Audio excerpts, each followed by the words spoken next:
Ya, meskipun Bandara Ngurah Rai rencananya akan beroperasi kembali pada Rabu pukul 7 pagi, sejumlah wisatawan memilih untuk menggunakan jalur alternatif yaitu melalui Bandara Surabaya.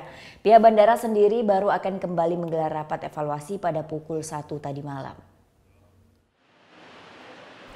Hari kedua penutupan Bandara Ngurah Rai, areal terminal internasional masih dipadati wisatawan asing.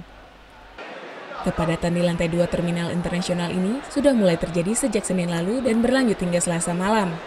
Wisatawan yang akan kembali ke negaranya ini pun tidak bisa berbuat banyak. Sejumlah wisatawan pun harus menambah masa tinggalnya di Bali. Namun ada juga wisatawan yang mengalihkan rute penerbangannya melalui Bandara Juanda Surabaya. Hal tersebut terpaksa dilakukan agar bisa segera kembali ke negaranya.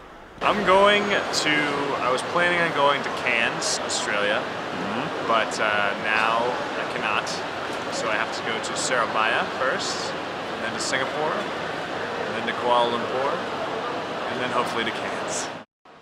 Dampak erupsi Gunung Agung menyebabkan sebaran abu vulkanik menutupi wilayah udara Bandara Ngurah Rai di ketinggian 25.000 kaki sehingga membahayakan penerbangan. Penutupan rencananya akan berlangsung hingga pagi ini pukul 7 pagi, namun belum ada kepastian terkait rencana tersebut. Akibat penutupan pada hari Selasa kemarin, sekitar 59.000 penumpang dan 443 penerbangan domestik maupun internasional dibatalkan. Surya Sanjaya melaporkan untuk NET.